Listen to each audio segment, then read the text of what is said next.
Hello and welcome to Indus News live from Islamabad. I'm Meher Sher and these are the headlines.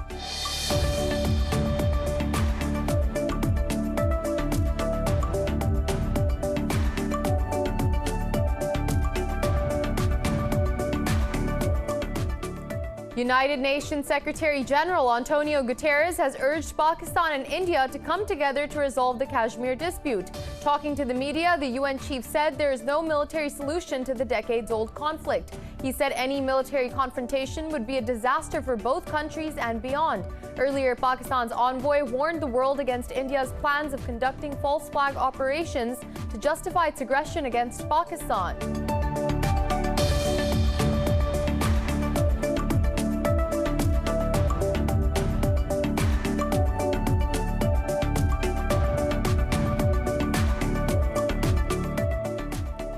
In occupied Kashmir, Indian troops have killed 3 more Kashmiris during a military raid in the Pulwama district. According to reports, Indian troops have killed hundreds of Kashmiris since the revocation of the region's special status in August 2019.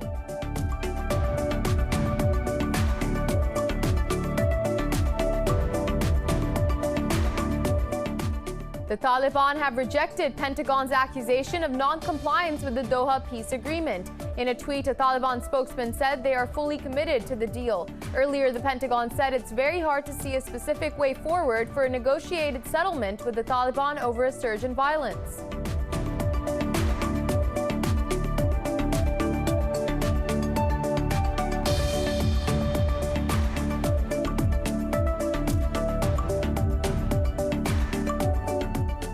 In India, several farmers have been wounded after police baton charged them in a bid to uproot their protesting camps at the Delhi-Haryana border. The confrontation comes 3 days after the violence during the Republic Day rally left a farmer dead. Thousands of farmers have been camping at Delhi border since November, demanding a rollback of the contentious farm laws.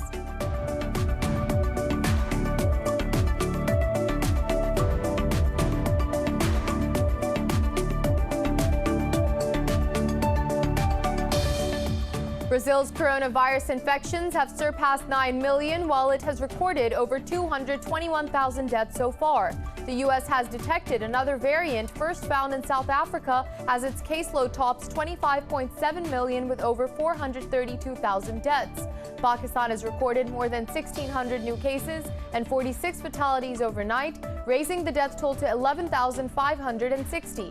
Globally, the virus has claimed 2.18 million lives and infected 101 million people so far.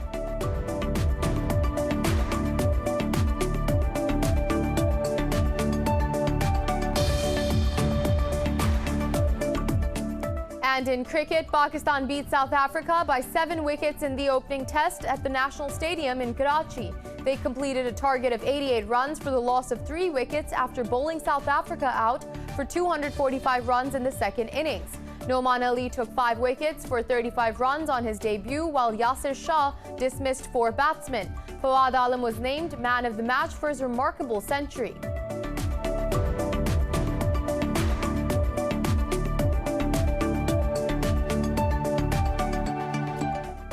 Well, those were the headlines. More news in detail after a short break. Stay with us.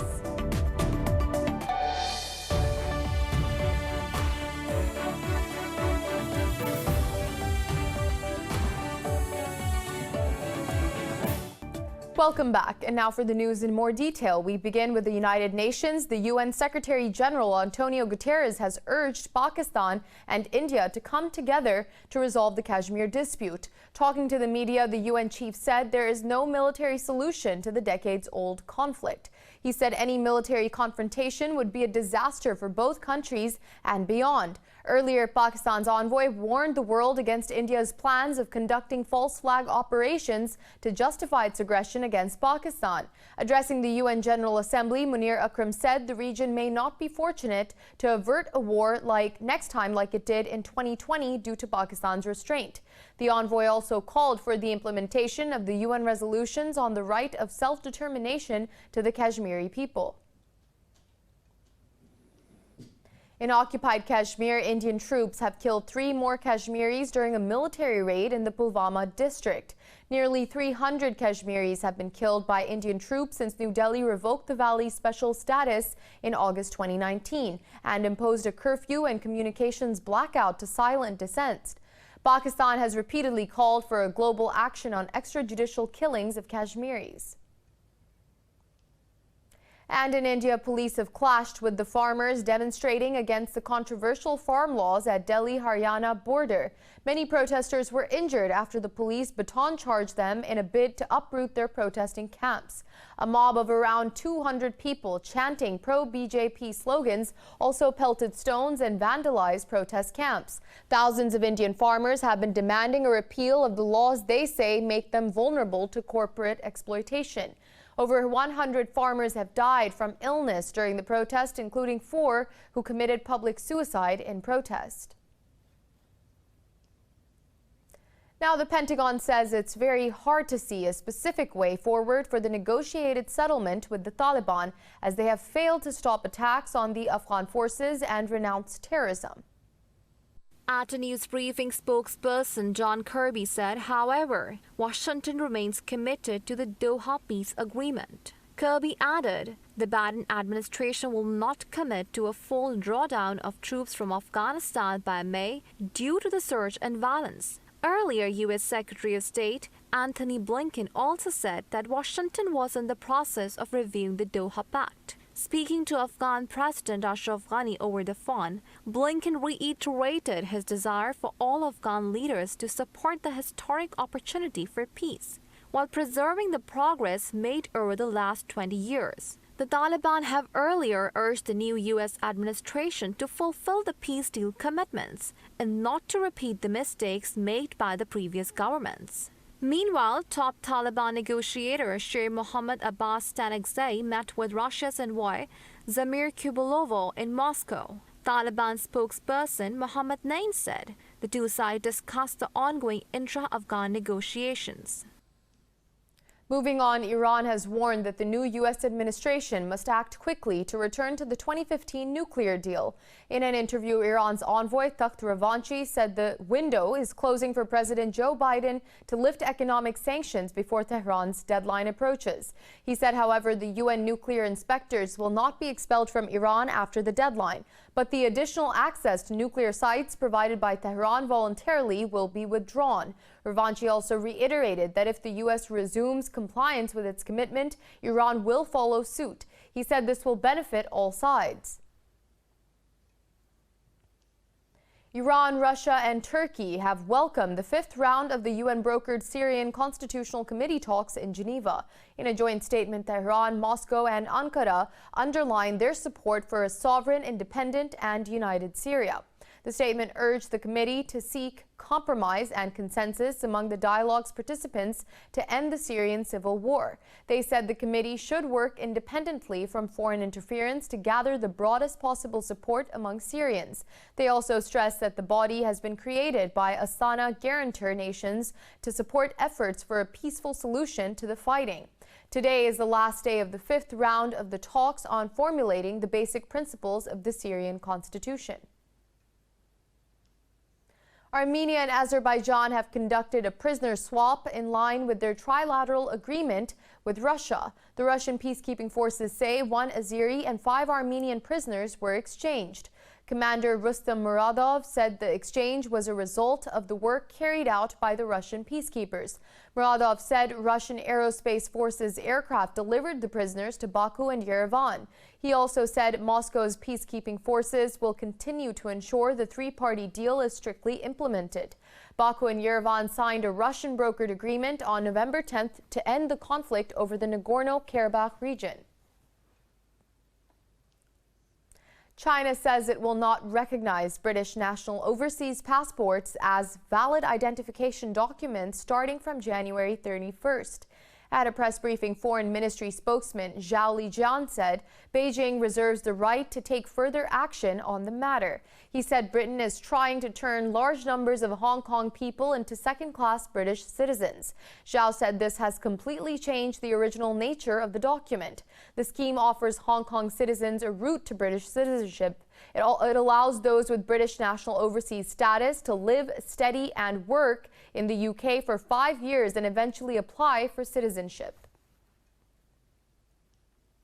Now, Brazil's coronavirus infections have surpassed 9 million, while it has recorded over 221,000 deaths so far. The U.S. has detected another variant, first found in South Africa, as its caseload tops 25.7 million, with over 432,000 deaths. Globally, the virus has claimed 2.18 million lives and infected over 101 million people so far. More on the coronavirus pandemic in this report. Shortage of cemeteries, failure of even the most sophisticated health systems to adequately conduct vaccination drive, and political spats over vaccine supplies describes the state of the world's fight against the new coronavirus pandemic. Even the origins of the virus are still unknown. But finally, the long-awaited WHO fact-finding mission has started its probe into the origins of the coronavirus in Wuhan, China. In the United States, Department of Defense is evaluating a request from the federal government to provide help in administering the COVID-19 vaccines. Meanwhile, UN Secretary General Antonio Guterres has received his first dose of the COVID-19 vaccine. I'm very grateful to the city of New York and to this wonderful staff here in Adlai Stevenson School in Bronx for the vaccine I just got. To say how important it is for everybody everywhere to be vaccinated. And my appeal is for all to take profit of the opportunities that exist and be vaccinated as soon as they can.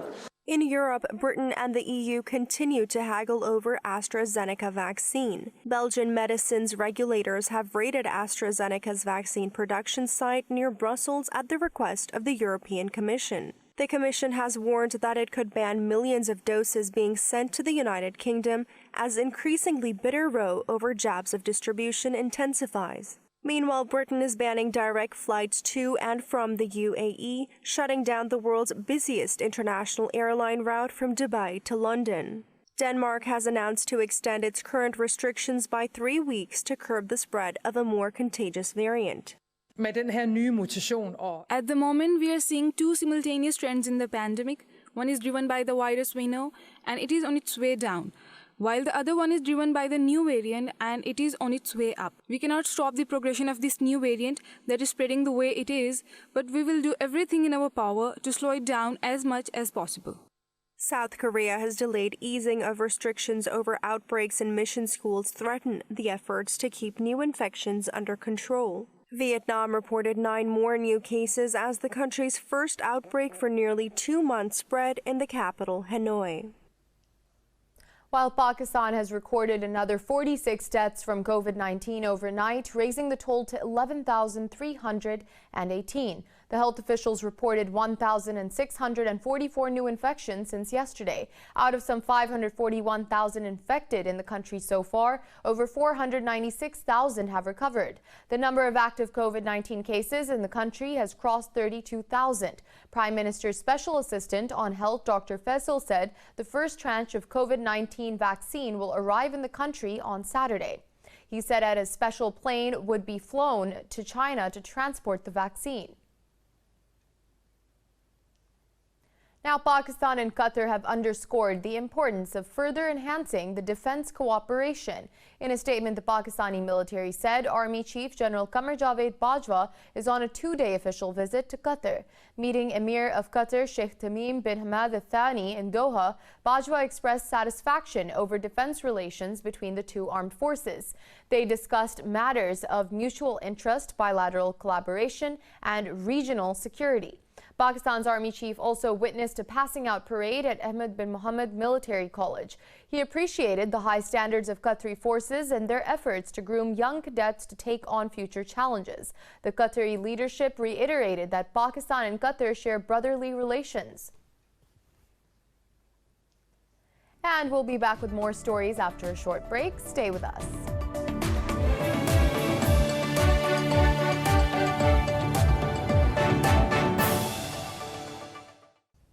Pakistan has decided against becoming a party to the Treaty on the Prohibition of Nuclear Weapons. In a statement, the Foreign Office said the treaty, which was adopted in July 2017, was negotiated outside the established UN disarmament negotiating forums.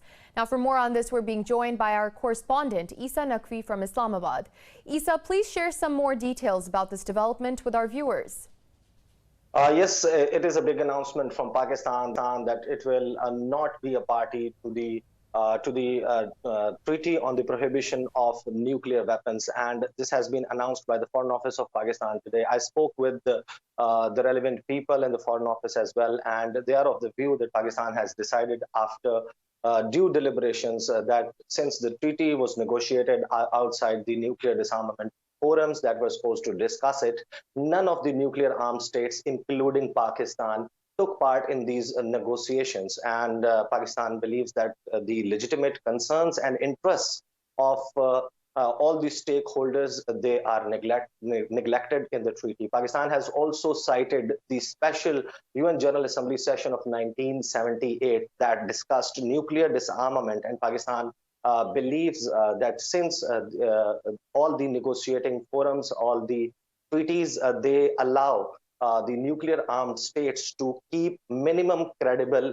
nuclear deterrence. So this treaty is against, or is a discrimination against all the other treaties, available treaties. And I would read out a portion of the statement that has been issued by the Foreign Office of Pakistan, which says, it is indispensable for any initiative on nuclear disarmament to take into account the vital security considerations of each and every state. Pakistan does not consider itself bound by any of the obligations enshrined in this treaty. Pakistan stresses that this treaty neither forms a part of nor contributes to the development of customary international law in any manner. So now, finally, Pakistan has announced that it will not be a part of this treaty.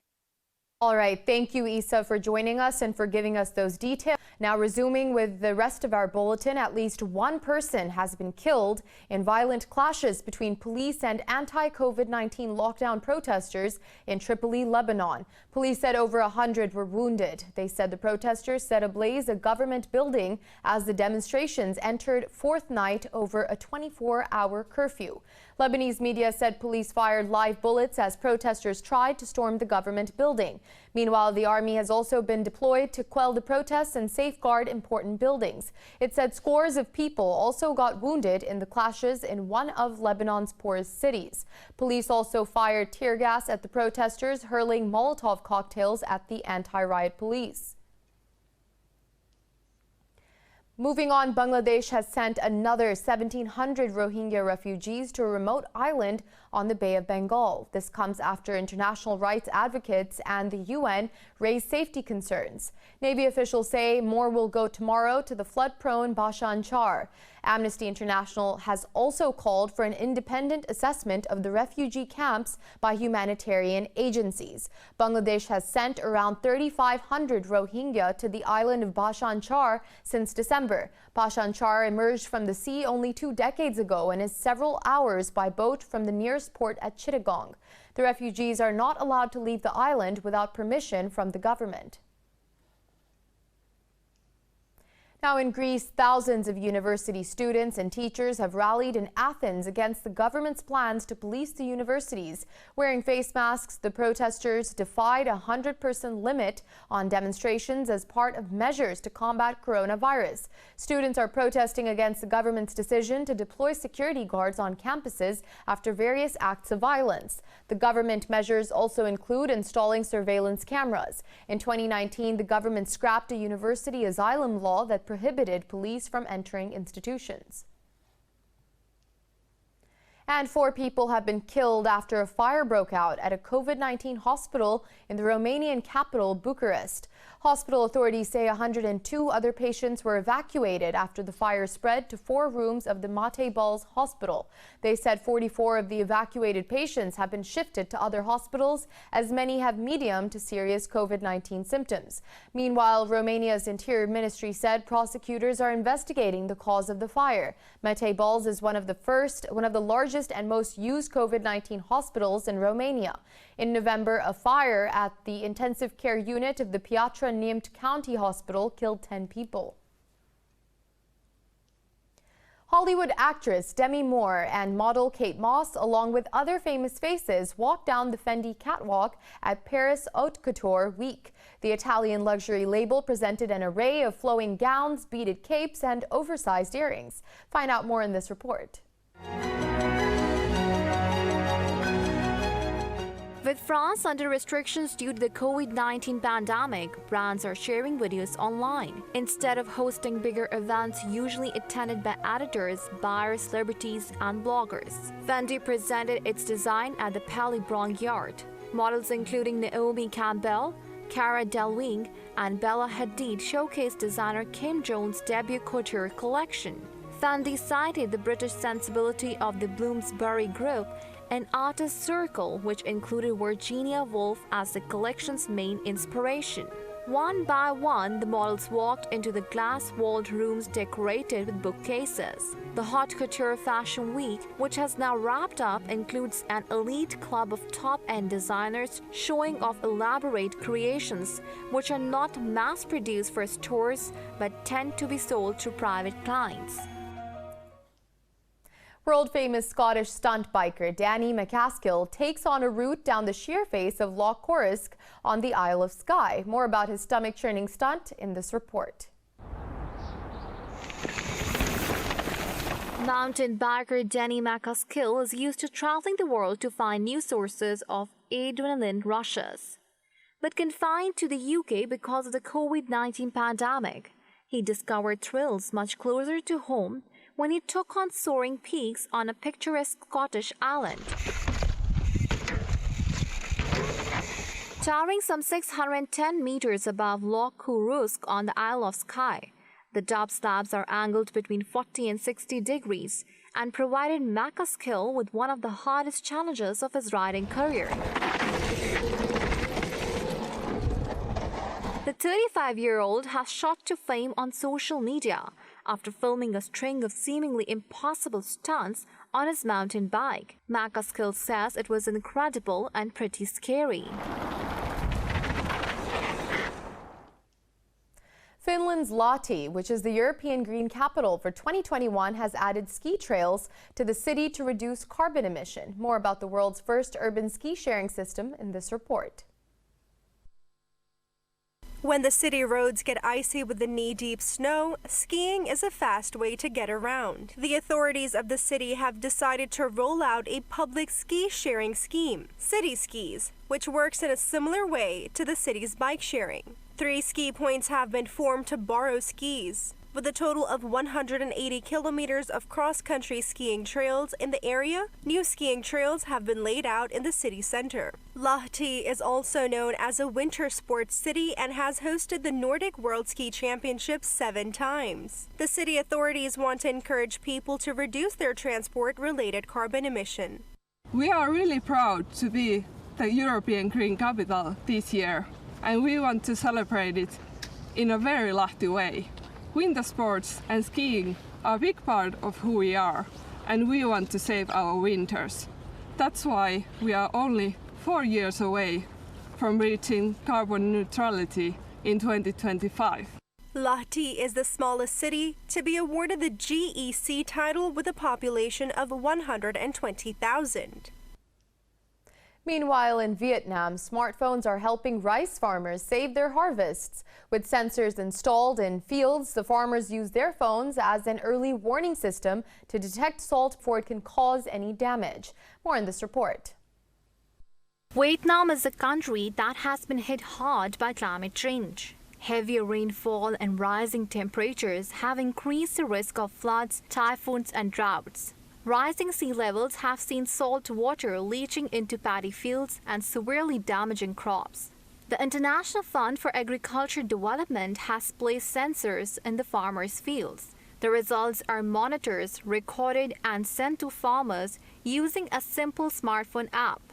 Mỗi 15 phút Every 15 minutes, a water sample is taken, and on the database of sensors, the data is transferred to the operation centers and analyzed. Indicators such as salinity, alkalinity, pH level, and tidal water level to notify people through the Ryan Mekong application system.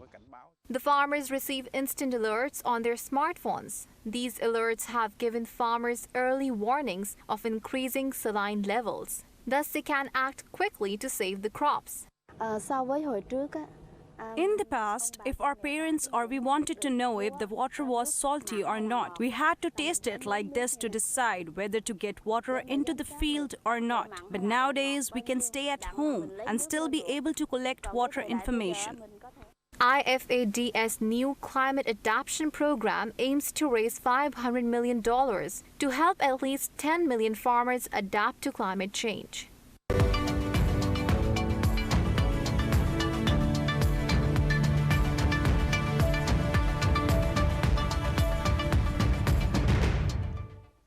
On to business. European stocks continue to retreat as market jitters persist over a retail trading frenzy that has rocked Wall Street. The Pan-European Stock 600 and Frankfurt DAX have plummeted over 1%. London's FTSE and Italy's FTSE MIB have also shed over 1%. In Paris, the CAC 40 has slipped nearly 1.5%. Earlier, Asian stocks also tumbled, with all major regional bourses shedding. For the latest updates, you can follow us on social media at indus.news.